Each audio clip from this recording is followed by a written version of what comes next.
আজকের ভিডিওটা খুবই ইন্টারেস্টিং। আর আজকে হচ্ছে রবিবার। রবিবারে কিন্তু আমাদের ফুড ডেলিভারি খুব বিজি থাকে। আর আমি বাসা থেকে আজকেও বিকালে বের হয়েছি, সকালে কাজে বের হই নেই। সকালে কাজে যেতে ভাল লাগে নাই, ঘুমাইছি অনেকক্ষণ। ঘুমানোর পর দুপুরে খাবার টাবার খেয়ে নামাজ পড়ে একসাথে বের হয়েছি কাজে। আজকে কাজে বের হইতে হইতে প্রায় 4টা বেজে গেছে বিকাল। গাড়ির চাইতে কিন্তু স্কুটারে খুব তাড়াতাড়ি ডেলিভারি করতে পারি, গাড়িতে কিন্তু আমার অনেক লেট হয়। এই আমি স্কুটার দিয়ে 7-8টা ডেলিভারি দিতে পারি, গাড়ি দিয়ে আমি 2-3টা দিতে পারি, কারণ গাড়িতে অনেক ট্রাফিক থাকে। আর স্কুটার দিয়ে আমি যখন ডেলিভারি করি তখন চিপা দিয়ে সব জায়গা দিয়ে যেতে পারি।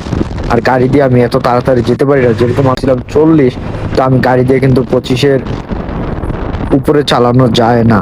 আর এই যে এখানে আমি চলে আসছি কাস্টমারের বাসার সামনে। আমি প্রথম ডেলিভারিটা বাসা থেকে ধরেই বের হয়েছি। এই ডেলিভারিটা ছিল প্রায় $27। আমার 4.5 মাইল রাইড দিতে হয়েছে। আর দেখেন, গাড়ি হইলে কিন্তু আমি এত তাড়াতাড়ি পারতাম না, এই চিপা দিয়ে আমি সাইড ওয়ার্ক দিয়ে উঠাই দিছি। গাড়ি হইলে কিন্তু আমার পার্কিং খুঁজতে হইতো আরো 3-4 মিনিট, তারপর গাড়ি ডাবল পার্কিং করতে হইতো, তারপর আরো ঝামেলা।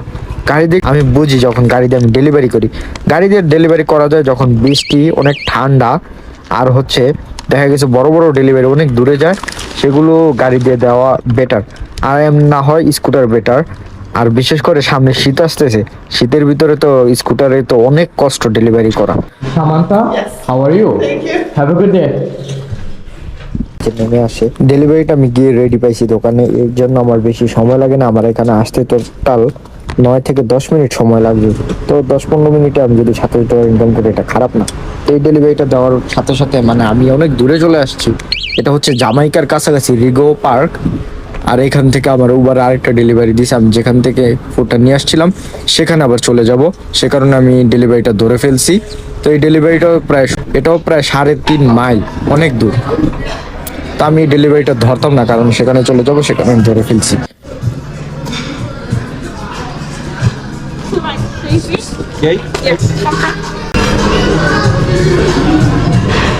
সালাউদিয়া